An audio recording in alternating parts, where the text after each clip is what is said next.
Et salut à tous, c'est Luchap pour NLG. On se retrouve pour faire une petite review de la semaine comme d'habitude. Allez, on va voir ce qui nous attend sur les marchés et les petites news qu'on a eues depuis la dernière fois. Alors, déjà premièrement, aujourd'hui on a eu les chiffres des emplois aux US qui sont tombés à 14h30, donc bien plus haut que les estimations qui étaient à 205 000, c'est tombé à 311 000, avec un taux de chômage à 3,6%, estimé à 3,4%. Donc voilà, c'est pour ça qu'on a eu quand même un pump assez rapide juste à la sortie de ces fameux chiffres. En termes de news, pour voir un peu ce qui se passe actuellement aussi, donc ça bouge pas mal du côté des bancaires US surtout, notamment avec l'histoire qu'on a donc de Silvergate, on a aussi la banque Silicon Valley Bank, voilà la banque des startups américaines, pardon. Et on peut voir un peu un effet de contagion, bon on va pas le voir ici, mais on a plein d'actions bancaires US et même européennes aussi qui se sont cassées la gueule, donc du Crédit Agricole, du Société Générale, du JP Morgan, etc. On a pris une petite baffe sur tous ces actifs. Donc maintenant il nous reste quelques dates, quelques news à attendre qui sont vraiment très intéressantes aussi. Donc on parle des chiffres de l'inflation qui vont arriver le 14, donc là ça va arriver très rapidement, et le FOMC le 22 avec l'annonce des taux d'intérêt. Voilà, donc ça va vraiment être les chiffres qui vont être selon moi très importants à ne pas manquer. Allez, donc on passe sur les graphiques, comme d'hab, on commence par la TradFi. Alors, premier truc, on a eu un rebond très intéressant. Vous savez, je passe mon temps à dire que les rebonds VWAP, c'est souvent les endroits sur lesquels on a des zones d'entrée qui peuvent être vraiment exceptionnelles. Et c'est exactement ce qu'on a eu donc sur le S&P. Tac, vous voyez avec notre VWAP Weekly qui se retrouve en violet juste là. Voilà, donc petit rebond, derrière ça part en enfer. Bon, évidemment, c'est très compliqué de prévoir ce genre de mouvement, mais en tout cas, la zone était très bien respectée. Sinon, la situation n'a pas vraiment évolué par rapport à la dernière fois. Vous voyez qu'on n'est toujours pas allé chercher les lots qui sont vraiment importants, donc à savoir, hop, celui-là et cela. Je pense qu'une fois que ces deux lots, si on va chercher ces deux lots, et quand on va y aller, on a vraiment des gros trous de liquidité entre temps. Je fais notamment référence à ici, là. Je pense que si on vient chercher juste une seule fois ici, et que, à moins que ce soit juste une petite mèche et on repart, sinon c'est pour aller rechercher ce niveau qui est bien plus bas. Et c'est exactement la même chose avec ce niveau. C'est-à-dire que soit on y va, mais c'est juste pour mêcher très rapidement et on repart. Soit par contre, plus on va s'installer, plus on va vraiment consolider entre ces niveaux-là, et plus pour moi c'est mauvais signe. Voilà, donc tout simplement parce que on avait commencé un petit retournement de tendance, bref, je vais pas le répéter, ça fait déjà 3 ou 4 fois que je le dis, je pense. Cette petite dynamique, ce petit retournement de tendance à court terme peut se transformer en un vrai retournement de tendance à long terme, ce qui serait haussier, mais on n'y est pas encore. Voilà, donc du coup, moi vraiment, je suis prêt pour un genre de scénario toujours comme d'hab, un petit peu comme ça. Je pense qu'on peut continuer à monter. Maintenant, attention, donc, une fois qu'on va casser ces deux niveaux, et ben, on peut vraiment aller rechercher les niveaux d'un seul coup qui sont beaucoup plus bas. Je reste orienté toujours sur des longues parce que pour moi, le ratio risque-reward reste toujours assez intéressant. Mais par contre, c'est plus du tout le moment d'être très agressif. Donc évidemment ça se voit beaucoup mieux sur les cryptos parce qu'on s'est fait vraiment casser la gueule, surtout hier, avant-hier, tout ça. Donc on a eu le droit à vraiment une grosse chute. Donc assez surpris parce que moi j'étais quand même plutôt positionné à la hausse. Donc j'ai pris juste un petit SL hier sur le Discord, on en a parlé.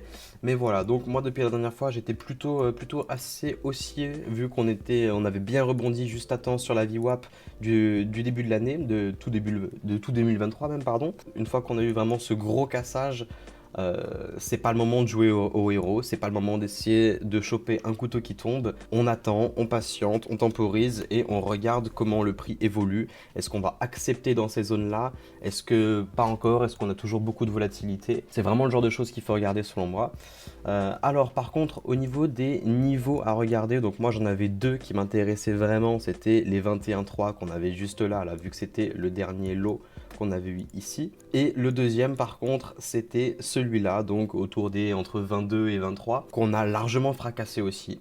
Je pensais vraiment qu'on allait avoir quand même un minimum de réaction soit sur l'un soit sur l'autre. Au final, pas du tout. Et clairement, du coup, c'est vraiment pas quelque chose qui est bon à voir pour la tendance à moyen long terme, j'ai envie de dire. Pour deux raisons. Donc la première, on vient vraiment de casser cette dynamique qu'on avait enchaîner, hop, avec nos sommets, nos creux qui sont toujours de plus en plus hauts. Par contre, on est sur des zones qui restent intéressantes pour un rebond. Alors là, en cas de scénario où on arrive à avoir un signal d'entrée qui est boule, on n'est plus du tout dans la même situation où hop, on va chercher une continuation de tendance. Du coup, hop, hop, hop, avec visée à chaque fois le plus haut. Non, on n'est plus du tout là-dedans. C'est pour ça que ça sent moins bon et que ça met un petit peu à mal notre dynamique haussière qu'on avait enclenchée. Par contre, voilà, rien que le fait d'aller chercher du coup des niveaux, vraiment des bas de mèche comme ça, c'est des zones d'entrée qui sont intéressantes. Bon, on n'a pas encore eu le signal d'entrée précis qui vient nous donner le timing, mais voilà, on est dans une zone qui reste assez intéressante. Par contre, comme je l'ai dit, on va pas viser une vraie continuation de tendance. On va viser seulement un rebond.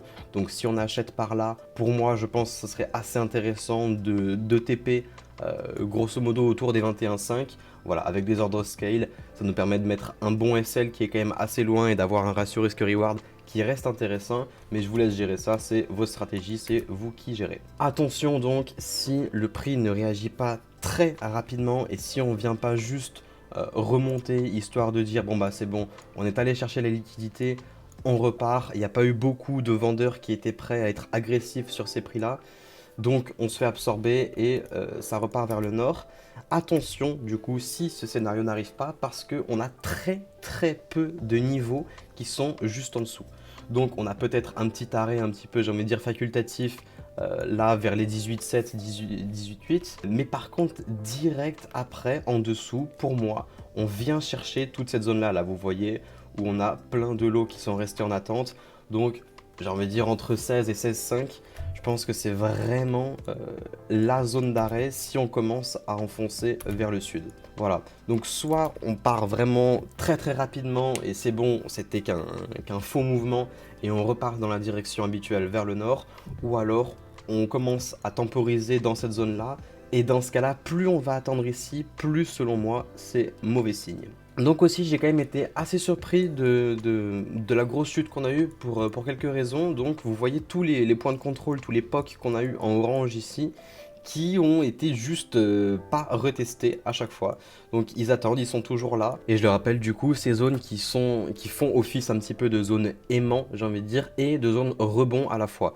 Donc ça veut dire que c'est souvent des zones qu'on va aller retester et qui vont faire barrage, qui vont servir de support ou de résistance. Donc même si du coup on commence à être très espacé de ces niveaux-là, hein, il nous reste plus de 10% de hausse pour aller les rechercher, mais c'est des niveaux sur lesquels à l'avenir, si on remonte par là, je ferai attention et sur lesquels on peut prendre des shorts si on a des belles réactions du prix.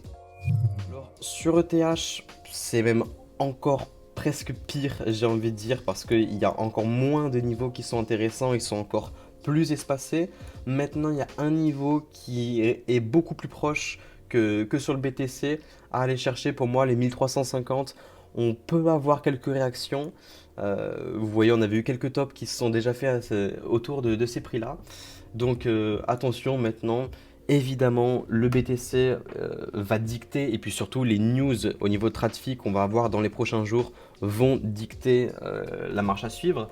Mais voilà, attention, je suis beaucoup moins exposé sur ETH. Mais par contre, en termes de trade, ça peut être beaucoup plus volatile, ça peut être assez intéressant pour aller chercher des trades intraday ou des swings. Donc au niveau de la suite, forcément, c'est toujours un peu compliqué de se prononcer juste après un mouvement aussi brutal et aussi raide que celui qu'on vient d'avoir. Les news vont dicter la marche à suivre et puis surtout au niveau du S&P, on va voir un peu comment le prix va réagir avec l'approche des lots.